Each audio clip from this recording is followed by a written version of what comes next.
Welcome back to the War on Consciousness, episode 2, Waking Up to 9/11. My name is Aaron Abke, and I'm joined alongside my good friend and co-host, Brandon Bozarth. And we've been very excited about this episode, about getting into the topic of 9/11. And for a number of reasons, we wanted to include this as sort of the first main topic we dive into in this series, because we talked about globalization last week in our first episode, and that there are essentially service to self forces in our world that are seeking to take total domination of the planet, the freedoms of the individual, and ultimately by doing that through the war on consciousness. And so in a very real sense, 9/11 is sort of the smoking gun for all globalist agendas.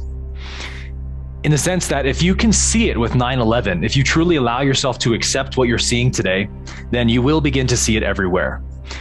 Every battle that's ever been fought in human history is ultimately always about control versus freedom. One country wants to control another country. That country is fighting in return for its freedom, whether it's two countries or a government against its own people. Every battle truly is this one ancient battle of the two polarities in consciousness, the positive and the negative. Control and freedom. And we're seeing the same exact battle playing out right now in our world. None of these strategies we're going to look at today are new. These are all ancient war strategies that have been used for millennia by all the kings of old and ancient empires that had complete tyrannical control over their people and over their civilizations. These are the main strategies that world leaders will pursue. And as we talked about last week, this is the sort of essence of the negative polarity, is that it polarizes through power. The negative polarity, you can think of it as a magnet that absorbs into it. So that absorbing is never going to stop. It's never going to be quenched. It's just sort of the nature of a negative polarity, is that it always needs to draw into itself.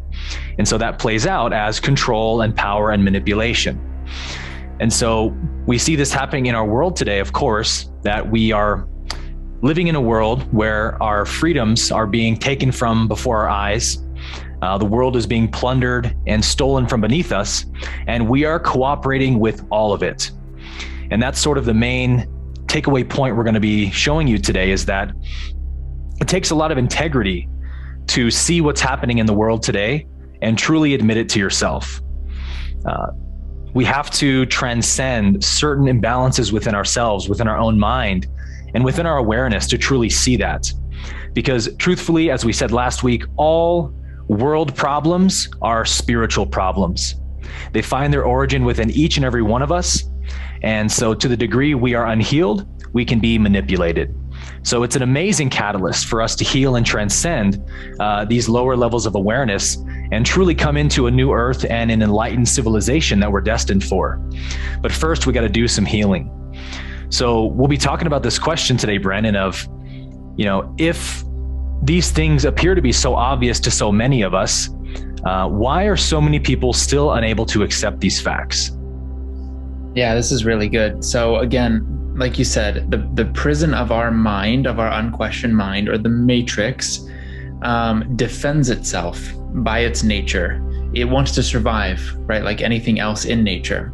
So its survival mechanism is, don't look at me, because if you look at me, I'll die, I'll collapse, you'll see right through me. And we call that healing.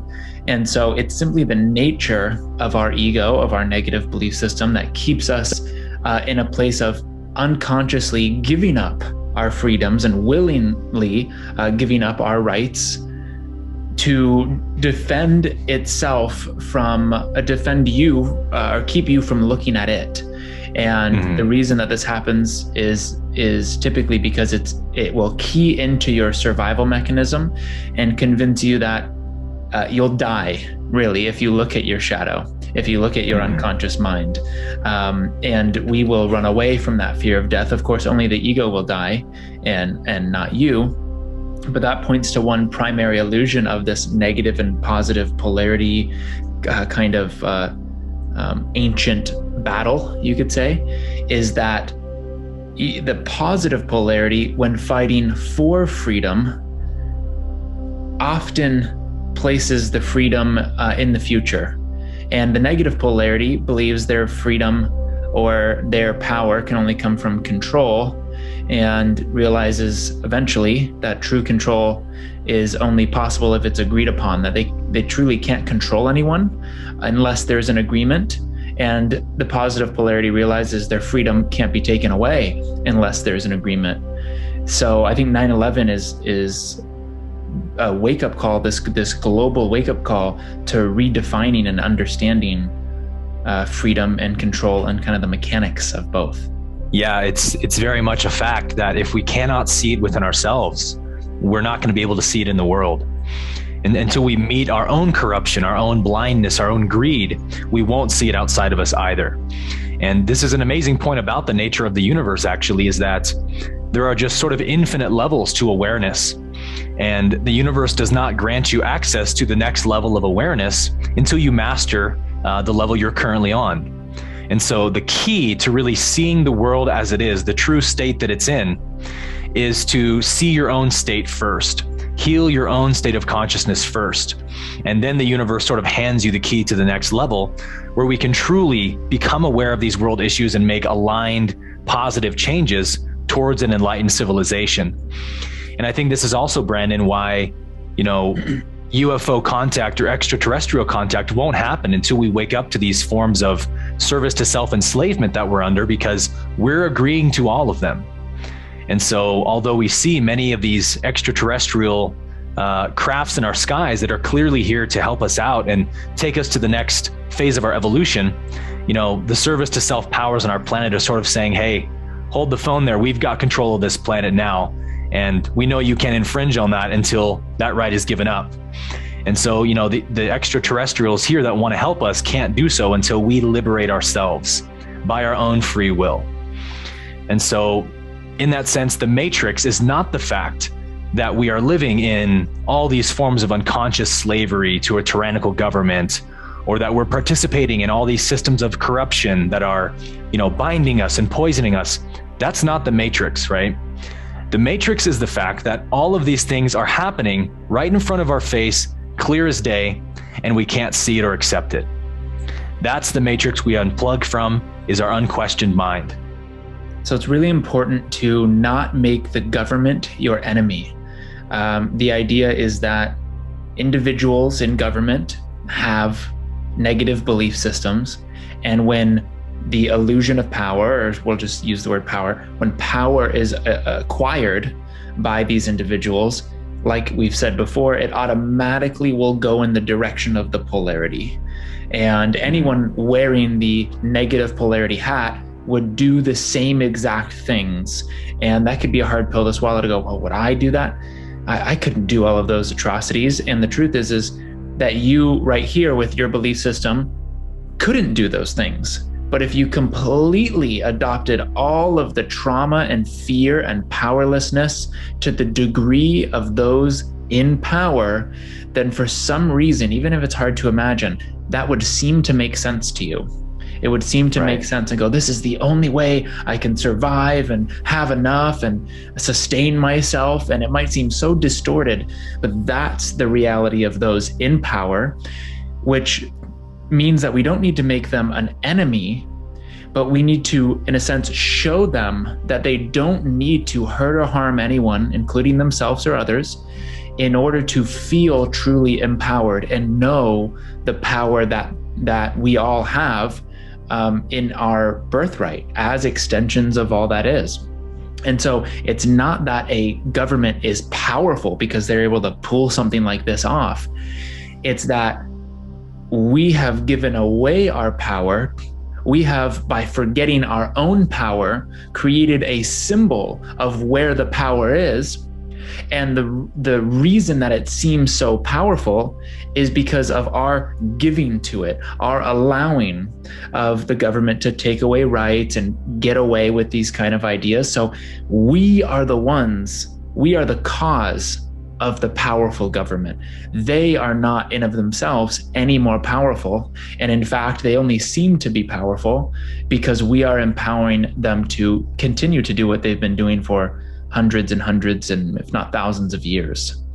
And so we're doing this so we learn, if I claim the power that I'm giving away, then we won't need to attract to us a reflection outside of us to show us where we're misplacing our power if we're not claiming it for ourselves. So the more a government attempts to express its power, it's in a sense like a double-edged sword, because it's only going to continue to wake us up to our own power. And the more that we reclaim the power, imagine it being like drained from the government or drained from other people until we are so empowered, there's simply no need in our evolution to have that catalyst anymore. And so seeing it this way, they're not our enemy. No. They are the ones that are catalyzing our collective spiritual evolution. Yeah, and that's such a amazing point in correlation to sort of our main takeaway for this episode is our unquestioned mind. You brought up the point, many people think this about the globalists, the deep state, the Illuminati, whatever you want to call them.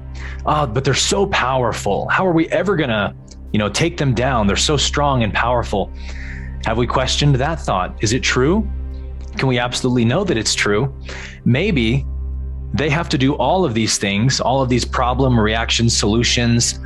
They have to come up with all of these distractions and divide us to conquer us, actually because we're so powerful. And they know that. And as soon as we wake up to our power, we have our power back. Maybe that's a more empowered thought, yeah?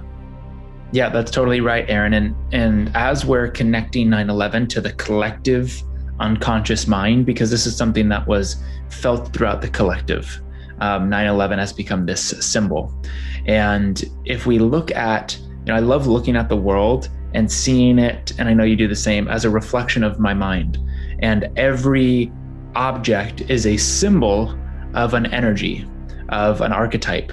And so the two buildings, you could think of the buildings as your self, your sense of self, like your body, the construct, the constructed self that is physical. And you go, okay, well, this is who and what I am. And do I have a strong sense of self? Okay, I think I have a strong sense of self. But the buildings that were laced with the thermite that they found that we're going to be talking about, the explosions that were reported by many first responders and even workers that were on site at the bottom of the building. Imagine having your sense of self riddled with explosives and substance that can burn extremely hot and melt right through you. And those are symbols of our unconscious mind, of our fear-based beliefs that we're not aware of. And on the outside, right, from an outsider's perspective, oh, look, they've got it together. They're strong, they're tall, they're impressive. They're living the American dream. And on the inside, all it takes is one little plane, one little event, one explosion, one catalyst of fear, and the entire building falls down at free fall speed. There's not even any resistance. There's no way, there's no even a countering opportunity to keep the building from falling, because we are so unaware of how to deal with fear and our own unconscious, unquestioned mind that the moment there's a catalyst, we crumble. And right when we crumble, what happens? Well, the Patriot Act. Now we're going to spy on you, and all we need is a reasonable cause. And that could be anything. That's a totally subjective point of view. It's totally unconstitutional, but it represents, well, now I'm completely crumbled. And when someone is in a fear state of fight or flight, they will do anything to have certainty and feel safety. This is the foundation of all hypnosis. Get someone in a state of uncertainty and then boom, give them certainty. You say yes to this and you'll have safety and security. And all you hear is safety and security because of the unconscious and memorized ways of responding to fear. Yeah, quite literally crumbles to dust, as we're going to see today. And so, with all this being said, we'll go ahead and get into the interview now. We have a really exciting guest today, Adam Eisenberg, who is a 9/11 expert and was a first responder on 9/11. And so he's going to take us through kind of the whole sequence of events, explain the who and the why and the what, and a couple of things we want to give to you as we go into this. The evidence was all there from the beginning. So why didn't we see it? Why did it take us so long to realize that it was an inside job?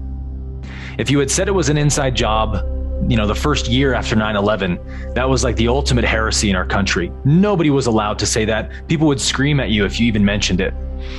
But as years go by now, I believe a recent poll said that somewhere above 60% of the average working American believes 9/11 was an inside job. Over 80% of the families of the victims believe it was an inside job, and many of them have even denied the compensation from the government because they wanted to have this investigated so they could prove what really happened. And so as we go through this presentation, I want you to watch how part of your mind will attempt to gaslight you and say, oh, come on, you didn't just see what you just saw. And now I imagine the vast majority of you watching this show already know and understand 9/11 was an inside job. But even those of us who have accepted it consciously will still detect part of that subconscious voice that gaslights us and lies to us and tries to implore us to doubt what we're seeing because of the fear that we have to acknowledge to accept that reality. The survival mind will always try to push away from fear. And so I want you to use this episode today as a lesson to become aware of that voice in your head. Really try to look with unclouded judgment and realize that 9/11 was a manifestation of that very voice in our head. The voice of fear and doubt within our own minds that we have not questioned or transcended yet. Because if we had, we certainly would have seen clearly on that day that this was a hoax from the very moment that it happened. And so if you can swallow this red pill with us today, you're going to see how it's all happening again now in this new pandemic era. These same service to self forces, which we're going to explore through 9/11 today, are controlling our world and moving their chess pieces across the board right now before our very eyes. And it's time for us to simply wake up to this fact and take back the power that we gave away. So this is going to be a bit of a longer episode. So, grab your tea, grab your coffee, sit back and relax with us and take a trip down the rabbit hole as we interview Adam Eisenberg and waking up to 9/11. I think we're getting hijacked. This just in, you are looking at we have a breaking obviously news very story to tell you disturbing about. live shot there. That is the World Trade Center, and we have unconfirmed reports this morning that a plane has crashed. As we come on now, we have serious news of a major, very tragic event for you right now. Incredible plane crash into the World Trade Center.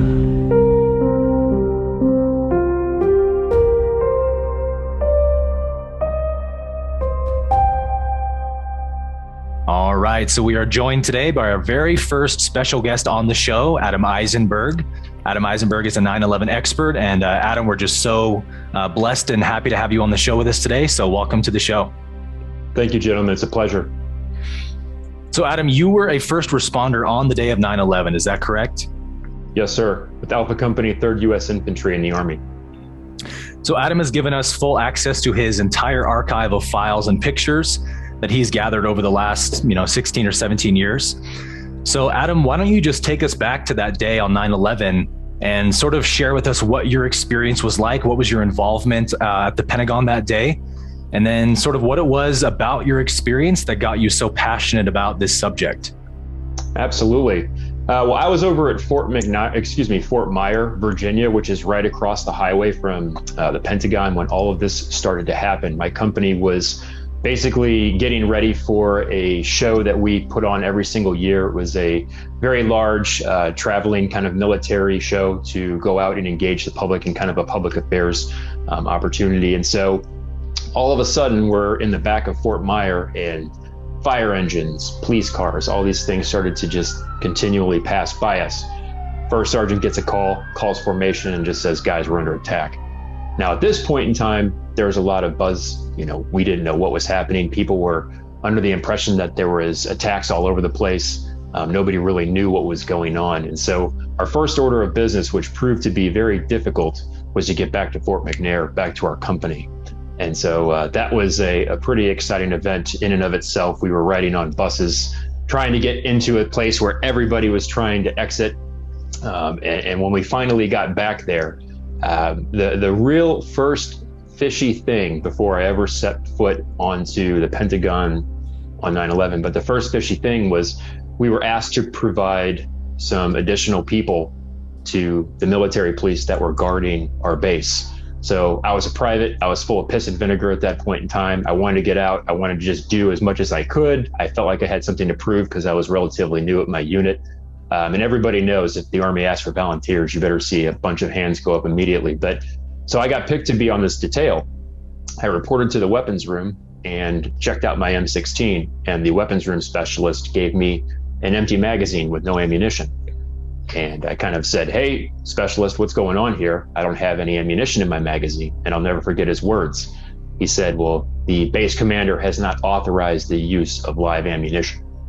And so that was the very first thing to me that kind of set off my radar.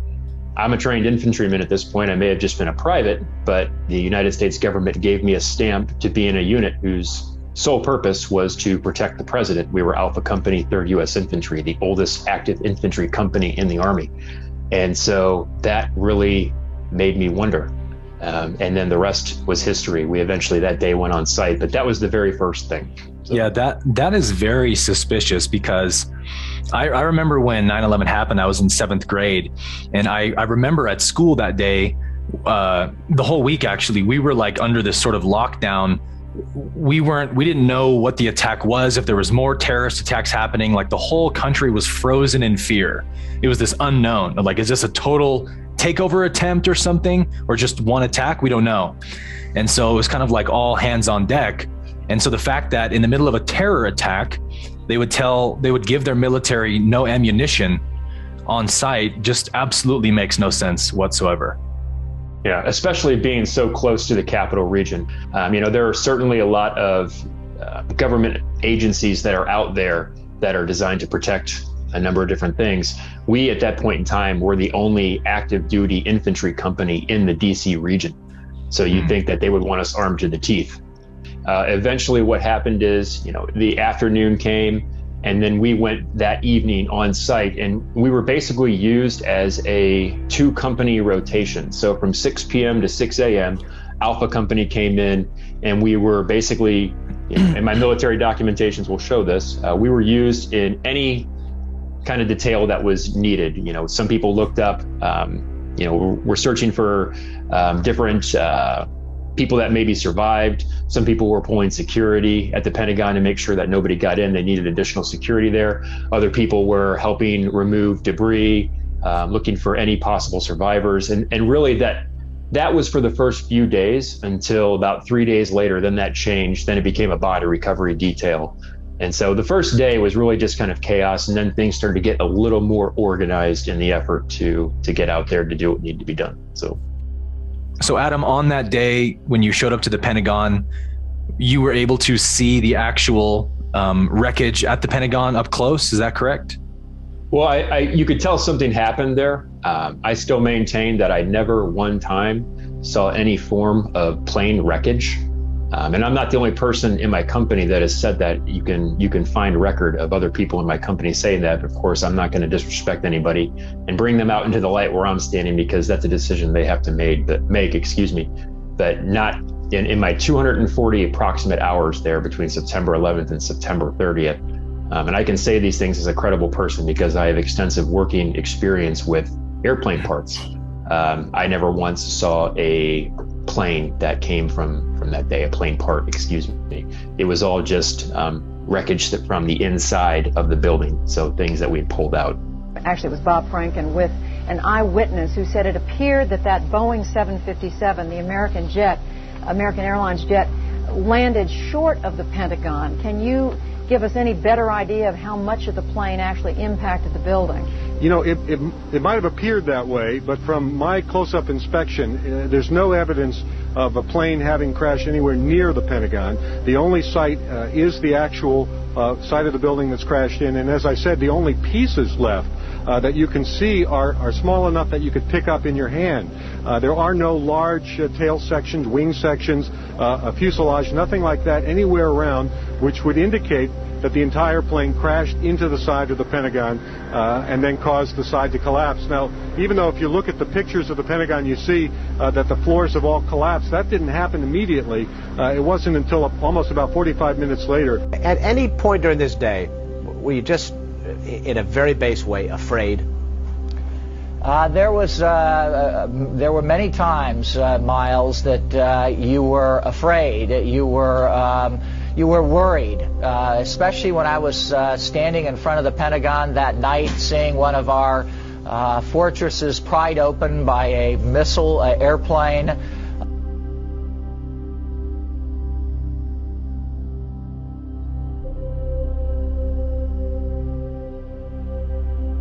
I've seen the pictures. It looks like there's nothing there except for a hole in the ground. Any large pieces of debris at all? No, there was nothing that you could distinguish that a plane had crashed there. Smoke, fire? Nothing. It was absolutely quiet. It was actually very quiet. How big would you say that hole was? From my estimates, I would guess it was probably about 20 to 15 feet long and probably about 10 feet long or 10 feet wide. While I was coming out of the Pentagon, I didn't see any evidence of metal, airplane seats, luggage, nothing that would give me any indication that it was a plane that had hit the building. I lost one shoe, so I was walking through the area barefooted. So I was particularly careful to try to make sure I did not step on anything sharp while I had my son on my shoulder. I did not have jet fuel over my body. My son didn't have jet fuel over his body. The people that I helped didn't have jet fuel on their body. So again, there was nothing on the inside that would give me any indication that there was a plane on that particular day that hit the building. Yeah, and I know that a lot of other first responders have testified to that fact, that they were very confused about why there wasn't any plane material anywhere. But from your experience, I know, we were being told what we were seeing. We were being told it was a terror attack and that a plane had hit the Pentagon. But what was your cognitive dissonance like? Did you notice the fact that there was no plane materials, and did that strike you as odd? Absolutely. The first thing that I said was, and I very distinctly remember this, there was a guy in my unit I was talking to, but I just said, that does not look anything like what I thought it would. Now, at this point in time, I was still under the impression that a plane came. I was 20 years old at the time. I was on site. It didn't look like, I guess you could say, a plane hit the building, but at that point in time, it never occurred to me that our government was capable of doing something like that. So the thought never crossed my mind. Things started to happen later on down the road that started to basically lead me to these beliefs. So the very small part of the hole that was in existence prior to that portion of the building falling, the hole itself, the fuselage hole, is the very bottom, right on literally the bottom at the ground level. So in order for the plane, according to Lee, to hit, it would have had to have hit at kind of one of these angles right here, because he says, the hole's down here, the jet engine scratches up there. So first and foremost, between those two, before that portion of the building fell and after, the distance between the fuselage and the engine is way too extensive. We're talking from the ground floor to the top floor. I mean, it's the scratch that Lee points out is not very far from the top floor, but there's also no wingspan damage. Well, at that angle as well, there should be very, very clear damage to the ground, and there was none. And I can show you guys extensive pictures that were taken, high definition pictures that were taken before the fall of that portion of the building and after. You're not going to find a single plane part. But where it really starts to also get interesting, the official narrative states that damage and wreckage went 3 tiers into the third wing. And there's a picture that you guys can see of the hole, the mysterious hole that's in the back of the third wing. Well, I was never in my 240 hours deployed to any of the other wings. And furthermore, you can see pictures everywhere showing no damage to any of the other wings. So if you guys think that they think we're stupid when it comes to COVID, you should see how stupid they think when it comes to 9/11, because I really do think that somebody messed up pretty extensively that day, and the kinds of damage they were trying to create just didn't happen. So